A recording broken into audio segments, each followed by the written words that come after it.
Folks, welcome back to another episode of the IMGPH podcast. And today's episode is a treat for all of you if you're interested in leadership, communication, and nonprofits.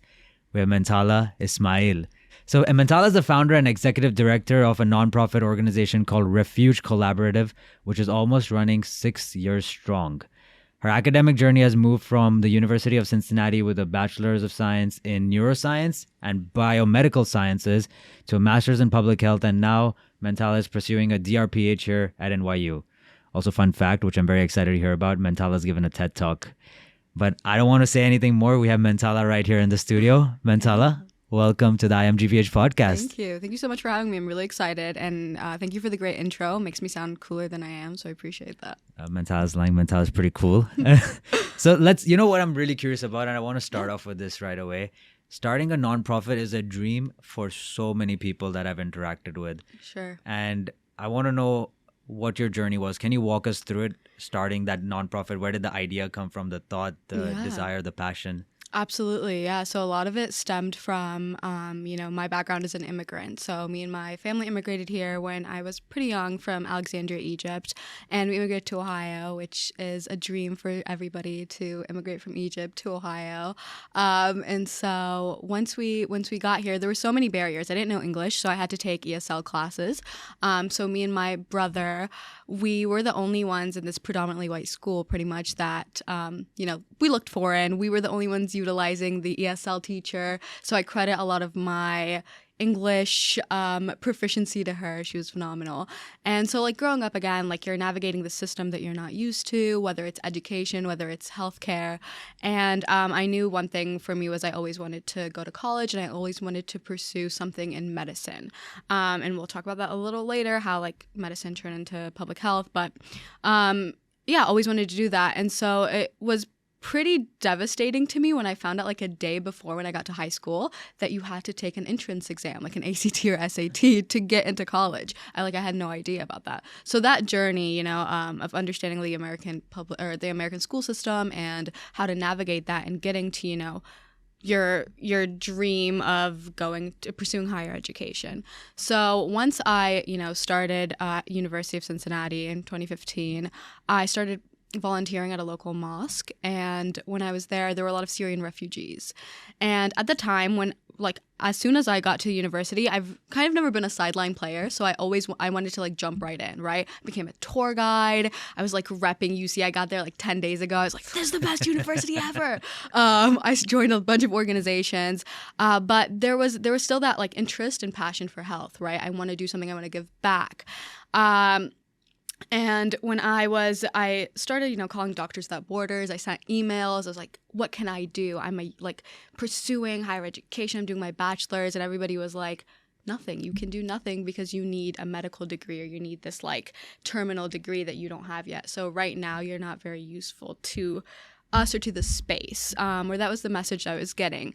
And so anyways, still volunteering at the mosque, and I was put in charge of working with Syrian refugees. Most of them were adults. And a lot of them had questions about, how to get their children to college, how to get their children to high school, to navigate the American educational system. And then they had questions themselves about healthcare, hospitals, insurance. And I was kind of baffled that, these same barriers that I experienced, they're also experiencing. And I felt that, they saw me as a resource, and I felt I had a lot of privilege being at a university and having all of these professors that I could talk to and this huge library at my disposal and all this information. And I could really, do something and help out with that. And so that's kind of how it started. It started as a student organization. I got a bunch of friends together. I was we're going to do this. We're going to do a mentorship program, and we're going to work with refugees. And then I started cold emailing a bunch of random English second language teachers in that area, in the Cincinnati area. And luckily, only one person responded. And I was hey, my name's Mentala. I'm a freshman. Do you need mentors for any of your ESL or refugee students? And he was yeah, come in. And rest was history kind of deal. Wow. Yeah. Wow. Okay. So there's a lot that's opened up. Yeah. And congratulations on that journey and getting started. And what it's showing me is that there was this go-getter attitude. that you had and something that you were very passionate about, and Mm-hmm. there were all these worlds collided together and you made something out of it. The ones that are toying with an idea right now, right? The other Yeah, students, someone watching this outside of NYU as well. Mm-hmm. What would you say is something they should know before starting a nonprofit? What does it take to start something? Because they've heard your story and they'll go, Yeah. wow, that was cool. They have their own why. What would you tell them right now? Yeah, I would definitely tell them to act on that intention. So make sure that whatever you want to do, you have that why behind it, and that intention is very pure and it's very clear. And just act. So if I would have like sat there and mapped out the whole thing, I probably wouldn't have done it because there were so many barriers, right? I didn't think about the public school administration, background checks for college students going into high schools. I didn't think about any of that. I was just like, this seems like a pretty good idea. Like, let's go. And then the other thing too is whatever your idea may be, understanding that like you're not the main focus. So for me, it was always about turning privilege into action. I felt like, even though I had all these barriers in life and obstacles, like they really became opportunities for me. And so I wanted to give that privilege that I had back. And the only way was through action. And so just do, and do it with the proper intention. It's the only advice if I had Do it and do it with the proper intention. Yeah, just go Because for it. so because for you the passion was immigration, the journey that you went through, and you wanted to help because there are many people like you, and I'm sure if whoever's watching right now, you might have that for yourself. And with that, I want to take a step back to that. Right, a lot of people, including myself, before even reading about this, I always knew what a nonprofit was. But could you explain why are nonprofits so essential? What is a nonprofit organization? Why are they so essential to our world right now? Of course, that's actually a great question, and I'm sure there are many people more capable than me in answering that. But my understanding, it's a nonprofit is you're giving a service and you're not expecting to profit from it or gain, have a monetary gain from it. And so you're providing the service. Usually, sometimes a charity-based service. And so for us, it was education accessibility, healthcare accessibility, and providing resources to the specific community. And they're so important because it truly is this pathway for accessibility. So most nonprofits provide some sort of service, some sort of resource. And those are so essential to building, stronger communities or more welcoming communities. Being able to just there's this really nice quote that I really like by Vincent Tinto, who's a professor at Syracuse. And he says that accessibility without resources is no real opportunity. And I find that very true. And I find that very applicable to nonprofits. Like if I'm giving you access, but I'm not giving you the resources, there's no real opportunity there. And so I find that, nonprofits and advocacy and being able to have this sense of like leveling the playing field or equity is very, very important to society. That's my understanding of nonprofits. So okay. Yeah. And then are there any nonprofits that you looked up to when you were on this journey? These are my Mount Rushmore of nonprofits. Mount Rushmore of nonprofits.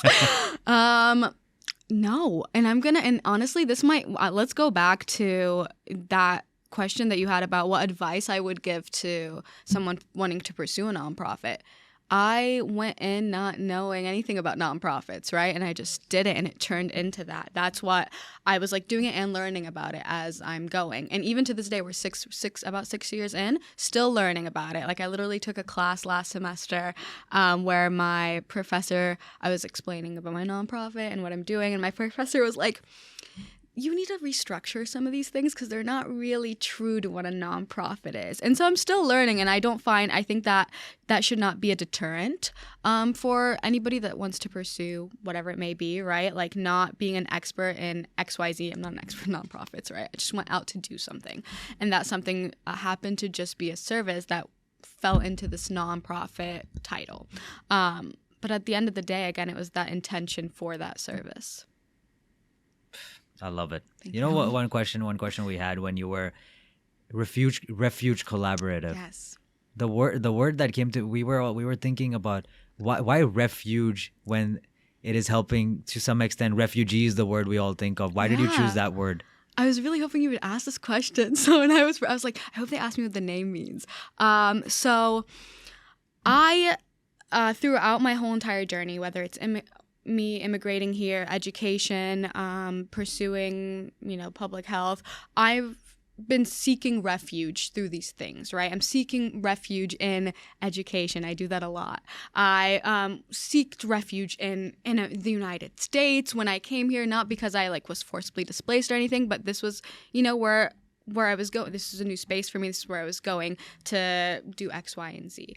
And with accessibility, I found that, I want to help others. It's basically about leveling the playing field, right? I want to help the same way that I've been able to find refuge in all of the things that I've done, whether it be immigrating or education. I want to be able to give that back on any level that I can. And so that's why refuge and not refugee, because as I've gotten more into this work. Again, I didn't know what I didn't know, and I had that intention. I started working with refugees, but afterwards it became unaccompanied minors, it became undocumented students, it became forcibly displaced individuals that were seeking asylum. They haven't resettled just yet. So a lot of those understanding those definitions and how those people all fit under this idea of seeking refuge, and so that's beautiful. You talked about you talked about the TED Talk, and the TED Talk was titled "Seeking Refuge Through Education" because that's kind of my journey, and the idea behind the nonprofit with education accessibility and healthcare accessibility is that initial blanket of just providing access and providing refuge. That's beautiful. Well, thank you. Yeah, really it's something so close to your heart, and that's what's created this whole. I'm sure you must have had experiences where people have mispronounced the name. Has that happened multiple times? Yes. A lot of people have mispronounced the name. A lot of them just say refugee. So we have 3 chapters, right? We have university chapters, and 2 of them are in Ohio, one of them is in Northern Kentucky. And so those chapters are in universities and they're student-led, which is also, that was my motivation behind, earlier I said I was getting rejected because people didn't think that I had a terminal degree. That there was this kind of motivation to be well, look what students can do. And so that's why the model for refuge is that it's student-led and student-based, basically. A lot of our current mentors actually say refugee, right? Because they have that connotation where we're working with refugees, so the name must be Refugee Collaborative, or refugee. We have a chapter at University of Cincinnati, so Refugee UC, but it's actually Refuge UC. But I think that's a beautiful moment to teach, right? Teach something, the difference between refuge, refugee. So I don't find it offensive or weird. Fair enough. You could share this clip with them once the podcast goes live. Yeah. I'm curious to learn more about you, because I sense leadership and this go-getter mentality. And the DRPH course for most of the people that come here is that leadership-oriented course. Mm-hmm. And you have so much past leadership experience. How is your intellectual trajectory evolving over time by doing this course specifically? Of course, by doing the DRPH. Uh-huh. Yeah, that's a great question. So for me, again, like you said, I've done all this leadership stuff, whether it's nonprofit-wise, whether it's going graduate school and getting a master's in public health. And I felt I wanted to delve into the realm of policy. So again, we talk about access and I have resources, and I feel the bridge between those two is policy. And so I didn't have the skill set or the tools to... I know our GPH motto is shifting the public health paradigm. I didn't have those tools in my toolkit to do that quite yet. I had the motivation, I had the leadership, the want, but to specifically be able to engage on such a global and population level, I felt I needed more training. And a PhD route is very research heavy, so I didn't want to pursue that because I was so intent on this, initiatives and designing and implementing programs. That's not the word, but yeah. So that was what I felt the DRPH would equip me with, and I've been here 1 semester, and so far it's been going pretty well. Something I was reading about is this concept of the change agent, being a change agent. Yeah. What does that mean? What does that mean to you? How would you describe it? It's really, really really good question. Okay, being a change agent. I think to me, being a change agent is just going out there and doing something. We often like talk about things, and we often like have these ideas and theories, and even like, I'm not digging at research. Research is great. It's very vital to the work we do. But we sit there and we contemplate and we research and we have project aims and objectives. But we don't really do, because at the end of the day, it's just like all of these things that we've done and we've written about and we've read and whatever, but there's nothing that you were actually physically tangibly doing to someone or for someone else, for someone else, right? And I think that's what being a change agent is. It's like I'm going out there and I'm doing something. Of course, it's not bad to have the knowledge to know what you're doing or how to better implement this initiative or program, or what is needed. That's really important too, right? Because you don't want to just do and then that's not what's needed for a certain population or community. But being a change agent is really about like doing, whether you want to mobilize a group of people or, you yourself, you have this idea. We're going to go back to the students that are sitting out there and they have this idea and they want to just acting on it. That's what being a change agent means to me. Taking action. Taking action, yes. It is. I feel that this taking action thing, it applies to students and people all around the world at this time. There's this overthinking mindset, and this concept of a change agent is perhaps more action oriented. Look at a word or a term for taking action, perhaps. Sure. That's what that's what I understood from it. No, and that's what I meant by it. So that's pretty good. Yeah.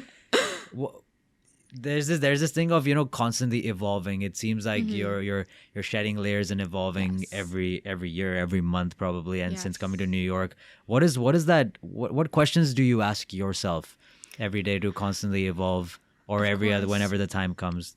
Of course. No. So I'm a big quote person. So another quote that I lived by, again, since I would say being a freshman in undergrad, was by Maya Angelou. And it goes something along the lines of when you know better, or do the best you can until you know better. And when you know better, do better. Right. And I felt like, sometimes we all get into this groove of wanting to be perfect at this or wanting to get it right away. And we miss that part of evolving. And with evolving and with change, you learn so much. And I felt like, again, when I started my nonprofit in 2017, I was a very different person than now when I'm leading this nonprofit. It's 2023. I've learned so much, but I believe that the person now, the 2023 person, would not have started the nonprofit the same way the 2017 Mentala did. So I think that there's a lot to be said, and a lot in that unknown, or a lot in that involvement, because you don't want to just, what's the point of being the best version of yourself? What's right? Just right away. No, not what's the point just in general, but what's the point of being the best version of yourself right away? There's nothing learned from that.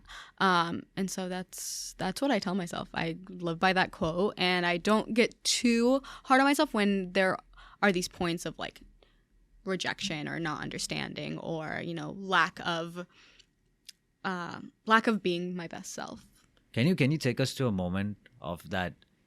We all go through rejection in some way, shape, or form, right? Well, any stories that stand out to you in this constant evolution process? Wow, yeah. Definitely. I think starting the nonprofit, right? Great. Started as a student organization, and then getting to that point of okay, well, I want it to be more than that. I got rejected a lot by different nonprofits in the area for collaboration, different grants in order to take it to that next level, right? And so there was I was stuck where I was like, is this going to always just be a student organization? Because I'm getting so many no's, because there's really no, the foundation for it wasn't as evolved as it needed to be, or it wasn't as solid as, investors would like it to be, or stakeholders would like it to be. And I think that's where the idea of evolvement comes in. And I had to kind of understand why they said no, and then take that and turn it into, all right, this is an area for growth, or I need to word this better, I need to do this better, something needs to change. And so I think that for me, I always look back at that rejection, because it really was this thing where I was like, I invested so much time into this, no way, it's not going to go anywhere. And I had a choice, right? All right, cool, it's not going to go anywhere. Good time. It was wonderful. Or all right, let me try again, and it definitely will probably maybe fail again, but let me just keep going. And that's where I was at. Keep going. Change going. agent. Take action. It's so evident in your psyche and the way you think on a daily basis. Admirable, truly. Thank you. TED Talk. TED Talk. Yeah. Let's talk TED Talk. Let's do it. How does one even get on a TED Talk? Process. What was that? What was it all about for you? Honestly, that was it took me by surprise as well. So it was really funny, and it's funny how life works sometimes, because TED Talks were something that I had been, watching ever since I was in high school, right? You do these reports on TED Talks. Your teachers make you watch these and you do them. And I got a lot of things I go back to my freshman year of undergrad, because that was such like a transformative moment for me as a person, as a leader, as all of these things, right? And after class, I would always go back to my dorm and watch at least one TED Talk every day, right? And so I was approached basically by the TEDx team at the University of Cincinnati after I had graduated. So I was doing my master's, and they just sent me an email and they were like, we would love to have you, like this, wow. We would love to have you talk about refuge and your work with Refuge UC and what it means to, like refugee education and education accessibility. And so I was really surprised, because again, it was this thing that I always had on my bucket list, like I really wanted to do. It was great, right? You get that email, you're like, yes, but then you do the work. And it was like a 3-month training period where you get with a coach, and this leadership coach, or not leadership coach, sorry, the speaking coach, talks you through like your points. So I'm someone who talks, and when it's something you started, you have so much to say about it. Like I wanted to give my story since the minute I was born until like that moment where I was on stage. But it was like a 15-minute talk, right? They only give you an allotted amount of time, and you have to like fit your key points into that amount of time. And I was like, no, I can't scratch any of this. All of this is so important to like my story. And it is about kind of what do you want your audience to know about this work? What's the call to action, right? Like, what do you want them to leave with? And so I really had to take some time and really think about that. And while I could go on for like days, this podcast can be 3 hours long if we just talked about Refuge.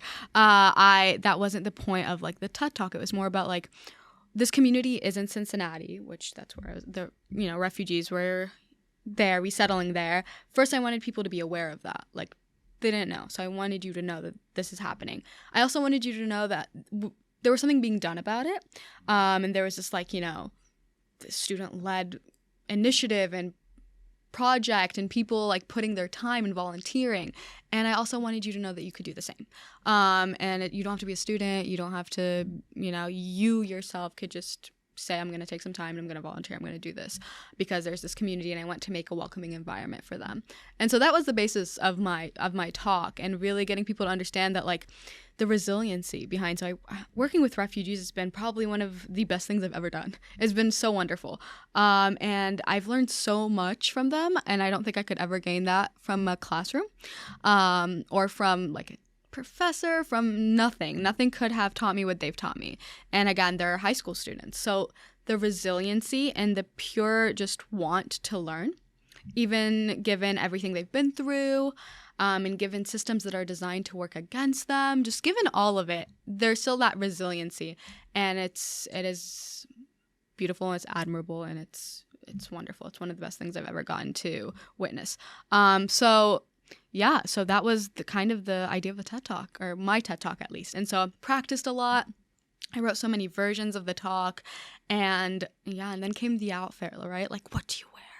And that was very important. The hardest part. I'm really big into like streetwear. So I was really happy to move to New York, because I love streetwear, love fashion. And I was over here thinking like, oh, I'm going to just wear like, I like to wear a lot of baggy clothes. I was like, I'm just going to wear that with like sneakers and whatever. That's I could have, but again, like your outfit has to kind of match a little bit the tone of your talk, and it all has to make sense. So then came that. It all worked out, so that was pretty good. Congratulations on that TED Talk. We're going to link the TED Talk in the description as well for the viewers. Now look, Mintala, I feel like you have a very robust set of experiences that are what change agent vibe, that have come through that environment, right? This is a change agent, but to us it seems meticulously planned, right? So I feel asking you this question might not go anywhere. Sure. But I'm curious to. It's a very parent type question, right? Okay. What is the end goal of all of this? Like, what are you building? Perhaps even the next 5 years. You're in this program right now. What do you see as a vision? Yeah. Wow, that's a great question. I think my dad asked me that like 10 minutes ago before I got here. So, okay. So I thought I had this really clear plan of what I wanted for myself, my life, and like you said, Refuge was all an accident with how it grew or how what it became. But after starting that work, my plan for Refuge is to take it nationally. I would like for there to be a Refuge chapter in every state. I would love for there to be a Refuge chapter in at least 2 universities in every state, right? Partnering with those local high schools and, the public school districts, that is something that I enjoy doing and would like to do on a national level. And then I would like for that work to affect policy, as it pertains to education accessibility and even health promotion for refugee and displaced persons in the United States. That's what I would like for Refuge. And what I would like for me, I'm not really sure. That is the work that I love doing. So I would, undoubtedly have some hand in it. But my career aspirations and doing this DRPH program is, contrary to popular belief, it's not just to have like doctor before my name, which pretty cool, right? Super cool. Let's fingers crossed we get through the program so we can make that happen. But it's more about like I want to have an impact, and I want it to be something that's replicable for students, especially students that don't have terminal degrees. So I want there to be some sort of something I'm able to build, whether it's outside of Refuge or within Refuge, that students can get that type of training that we just talked about, right? You understand the involvement, the leadership, the impact, working with diverse and underserved communities. I want that for students. I hope that kind of answered it. I feel like it didn't, but I hope it did. I feel like you should watch this 5 years from now and see what happens. Yeah. I'm very excited to see it, and I have nothing but high hopes and wish you nothing but the best. Thank you. On this journey, because it's awesome to see how it's evolved and where it's going. I'm super excited. Thank you. Congratulations on everything. Thank you so much. Really appreciate it. With that said, thank you for being on the podcast. Folks, thanks for tuning in to another episode. Thank you, Mentala, and we'll see you in the next episode, everyone. Take care.